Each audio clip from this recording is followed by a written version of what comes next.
देखिए, विरोधी जब खुद थे सत्ता में क्यों नहीं किए थे? उनको तो मौका मिला था। आज जब भारतीय जनता पार्टी आगे बढ़ के खुद से सभी राज्यों में किया और बिहार में भी कर रही है, तब वो कह रहे हैं हम दबाव बनाए। जनसुराज पार्टी जितना बोलती है वो उतना कर ले तो बहुत बड़ी बात है।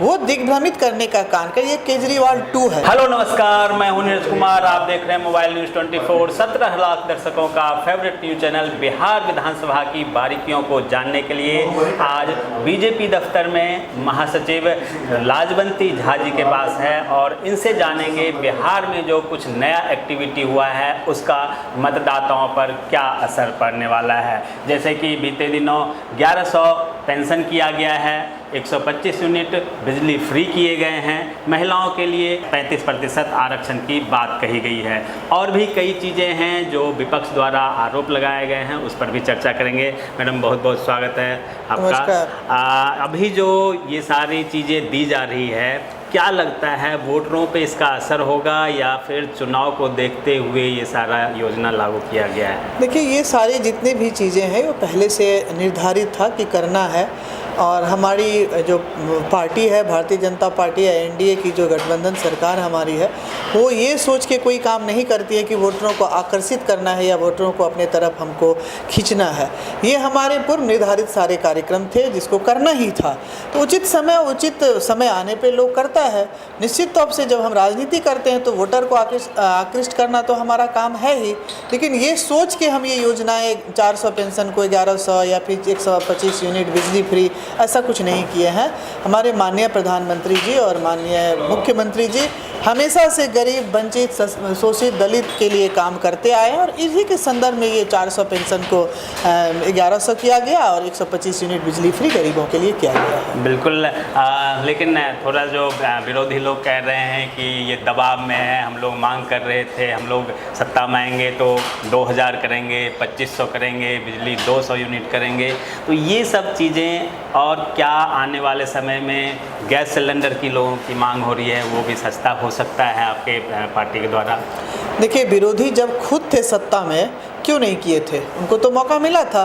15 साल तक राज किए, बिहार को जाके लूट और बदनामी, अपहरण, बलात्कार के इसमें जंगल राज में झोंक दिए। उस समय क्यों नहीं उनको गरीब, वंचित, शोषित प्रीति याद आया? उस समय क्यों नहीं वो 400 पेंशन को 2500 कर दिए? आज जब भारतीय जनता पार्टी आगे बढ़ के खुद से सभी राज्यों में किया और बिहार में भी कर रही है, तब वो कह रहे हैं हम दबाव बनाए। भारतीय जनता पार्टी कभी भी दबाव की राजनीति नहीं करती है और कभी भी दबाव में नहीं आती है। उनको जनता के लिए हमेशा से एनडीए सरकार काम करते आई है, इसलिए उन्होंने किया। हमारे एजेंडा में पहले से था कि हम पेंशन बढ़ाएंगे, हम बिजली फ्री करेंगे। रही बात गैस सिलेंडर की, तो आने वाले समय में जब ऐसी परिस्थिति आएगी तो उस पर भी विचार हमारी सरकार करेगी और कर भी रही है। जो गरीब के चूल्हा पे कम से कम बोझ पड़े, ये हमारी सरकार हमेशा सोचते आ रही है। एक और जिस प्रकार से अभी नई पार्टी जनसुराज आई है, पिछले दिनों उनके एक प्रचार वाली गाड़ी से शराब पकड़ा गया है, जो कि लगातार शराब के बारे में वो कहते हैं कि हम शराब को यहाँ आधिकारिक रूप से कर देंगे। आप लोग क्या मानते हैं, जो शराब पकड़ा गया है पार्टी के गाड़ी से, इस पर क्या कहना चाहिए? देखिए, जनसुराज पार्टी जितना बोलती है वो उतना कर ले तो बहुत बड़ी बात है। वो दिग्भ्रमित करने का काम कर, ये केजरीवाल 2 है। जैसे केजरीवाल दिल्ली को झूठ फरेब की राजनीति करके 10 साल आके लूट के लेके गया, उसी तरह जनसुराज यहाँ सोच रही है कि वही हम इसको यहाँ पे रिपीट करेंगे। लेकिन बिहार की जनता दिल्ली की जनता से बहुत समझदार है। दिल्ली चूँकि अन्य जगहों से आए हुए लोगों का एक बसा बसाया ये होता है। बिहार की जनता राजनीति के मामले में आप देख रहे हैं कि कितने बड़े बड़े लोग राजनीति करने वाले यहाँ पे आए हैं और यहाँ की जनता किसी भी भ्रम में, किसी भी तरह के बातों में, किसी भी झांसा में आने वाले नहीं है। उनका काम है वो राजनीति अपना करे, अपना वो राजनीति रोटी सेक रहे हैं हम जनसुराज वाले, लेकिन यहाँ की जनता उनके किसी बातों में नहीं आने वाले हैं। उनका शराब पकड़ाया है, देखिए कुछ दिनों के बाद उनकी गाड़ी में पैसा पकड़ाएगा और क्या क्या पकड़ाएगा आने वाले दिनों में आप देखिएगा।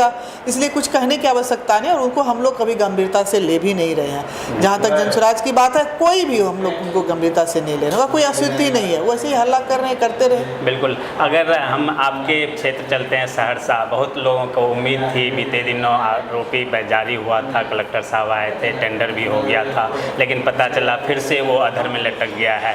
तो उस पर कब तक वो जो सहरसा के लोगों को कब तक इस तरह से अधर में लटका रखेंगे आप? देखिए, सहरसा वहाँ के स्थानीय राजनीति में ये ओवरब्रिज फंस के रह गई है। वहाँ पे जो लोग हैं क्यों नहीं बन पा रहा है, ये मैं भी चूँकि एक मतदाता और एक नागरिक होने के नाते मुझे लिए भी बहुत कष्ट का विषय है कि सहरसा में आरपीओ नहीं बन पा रहा है, और जो कि एक बहुत ही सामान्य और छोटी सी चीज़ है। बगल के सुपौल में, बगल के मधेपुरा में 2-2, 3-3 ब्रिज बन गए, लेकिन हमारे सहरसा में एक के लिए हम लालायित हैं। तो निश्चित रूप से ये बहुत ही दुखद है और मुझे विश्वास है आने वाले समय में बनेगी। लेकिन कब बनेगी ये तो आप समय ही बताएगा, अभी कुछ नहीं कह सकते हैं।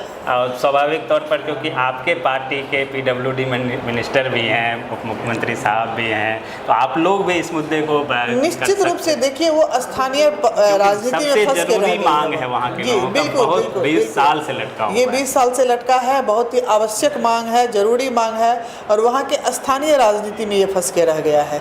और जब तक वो राजनीति का समाधान नहीं होगा तब तक लगता है ओवरब्रिज का भी समाधान नहीं होगा। चलिए, तो लाजवंती झा जी ने वो सारे सवालों के जवाब बड़े शालीनता से दिए हैं, चाहे जनसुराज का हो या पार्टी द्वारा, सरकार द्वारा लिए गए नए नए आदेशों का, उनसे जनता का क्या भला होगा और उसका असर मतदाताओं पर कितना पड़ेगा, ये 4 महीने बाद मतगणना के बाद पता चलेगा। बने रहिए मोबाइल न्यूज़ 24 के साथ। आप तमाम दर्शकों का बहुत बहुत धन्यवाद। मैडम, आपका बहुत धन्यवाद।